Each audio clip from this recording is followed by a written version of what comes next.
Bonjour tout le monde et bienvenue. Aujourd'hui dans cette vidéo, je vais vous montrer l'utilisation d'un simulateur IT essentiel qui est beaucoup utilisé dans la formation IT essentiel de Cisco, mais c'est un virtual desktop. En fait, ça vous permet de rassembler les composants de l'ordinateur, d'essayer de monter chaque composant sur la carte mère. Et à la fin, vous devez démarrer la machine pour voir si cela marche bien. J'ai utilisé, en fait, c'est un fichier qu'on télécharge. S'il y a des gens qui sont intéressés, ils peuvent m'écrire, je vais les envoyer ça. Mais il faut toujours utiliser un serveur, comme je l'ai utilisé dans mon cas ici. Utiliser WAMP. Ok, sans plus tarder, je vais vous montrer.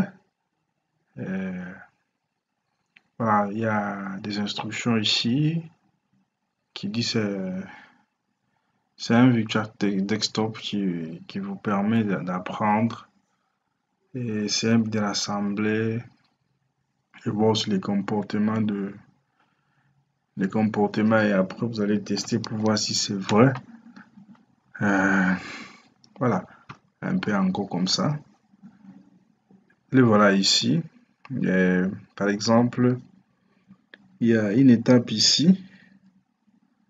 Il y a test, il y a explorer, il y a learning. Donc, de temps en temps, si vous oubliez quelque chose, vous pouvez revenir ici. Par exemple, voilà ici notre boîtier où nous allons mettre les composants.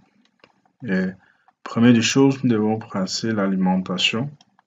Maintenant, ici, on explique l'alimentation, ça sert à quoi. Et voilà. Maintenant, ici, votre objectif, voilà les composants qui sont ici. Voilà presque tous les composants ici. Ça doit entrer dans le boîtier ici et à la fin démarrer pour qu'on puisse voir comment ça va marcher.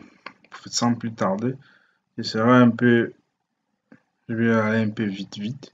Peut-être que je ne pourrai même pas finir. Voilà, c'est juste pour vous montrer. Par exemple, je veux maintenant mettre l'alimentation. Voilà l'endroit réservé pour l'alimentation. Je clique ici. L'alimentation remonte. Maintenant, est-ce que c'est comme ça on les positionne? Non. En fait, je dois chercher la position. Voilà, tout ce qui va nous servir, ça c'est pour tourner. Si je fais comme ça tourne comme ça. Et si je me dis peut-être, voilà, la position ici, ça va. Donc, si c'est ça, j'appuie ici. Et voilà, ça entre normalement. Et puis maintenant, il faut visser ça. Je viens ici, je clique sur le vis. Et voilà, vis sont rentrés. Et on me dit ici que j'ai bien installé.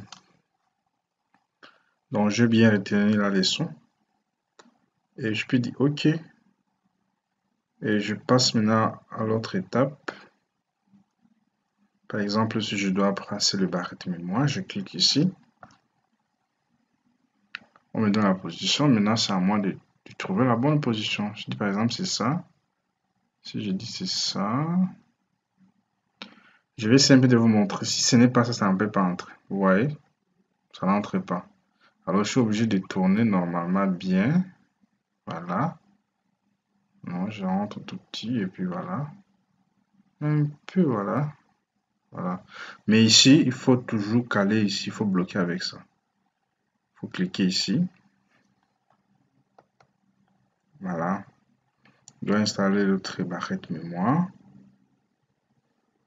Je dois le tourner. Je dis c'est ça. Et voilà. Je fixe ici.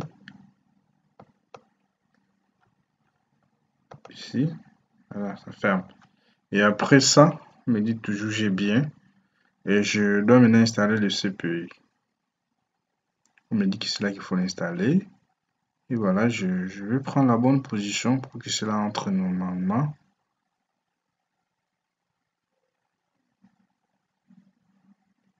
Il me dit que ce n'est pas ça la position. Voilà. Et voilà. Et là, il faut fermer avec. Après, ça sera ici. Et voilà. Et maintenant, il faut monter au-dessus le ventilateur. Voilà. Après, je viens prendre le ventilateur maintenant. J'appuie sur le vis ici pour que ça puisse entrer à l'intérieur. Et j'en profite aussi pour bien brancher le câble.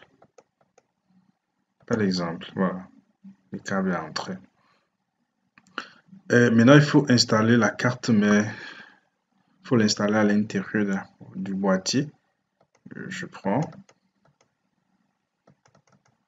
Attendez, je dois maintenant installer ça. Voilà, c'est ici. Je le prends.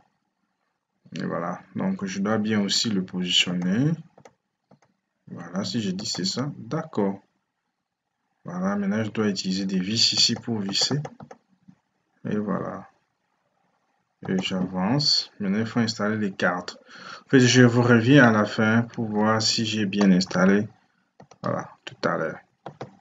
Et là, je continue avec les câbles. Il fallait que je puisse aller vite. Je viens ici. Je tourne. Et c'est comme ça. Je branche le disque dur. Quand je finis ça, je reviens encore.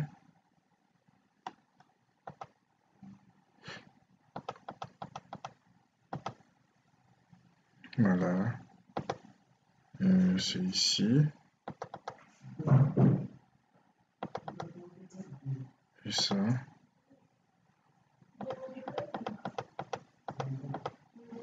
Voilà.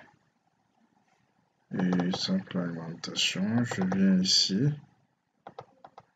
Oui, je les tourne bien. Et puis voilà. Je branche. Et maintenant, je dois fermer les capots.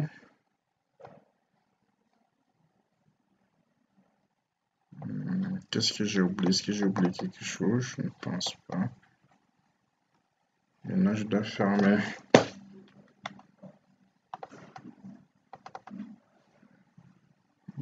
Je ferme. Je dois visser ça. Je visse. Maintenant, je dois brancher les câbles.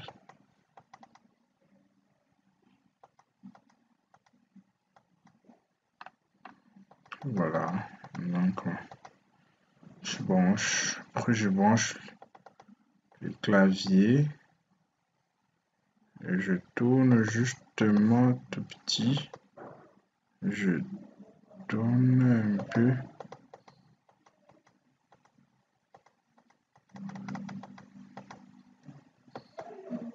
Voilà. Je dois brancher maintenant notre souris.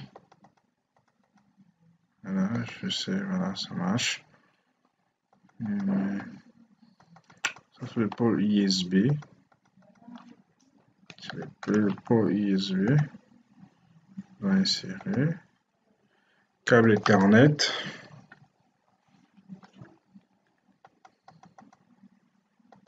J'en fais entrer. Ça c'est un sans fil. Et puis je vais mettre l'alimentation.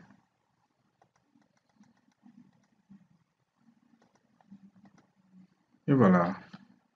Si tout est bien réalisé, voilà la machine qui est démarrée. Voilà un peu l'importance de cet outil. Moi, je le trouve intéressant, surtout pour ceux qui veulent vraiment progresser en maintenance. C'est bien de les faire, de vous exercer avant d'aller maintenant pratiquer sur le matériel. Parce que ici, même si vous ne parvenez pas à bien les faire, vous pouvez reprendre. Par contre, si vous êtes déjà sur l'ordinateur, si ça se gâte, c'est fini. Donc, ciao, ciao, bye.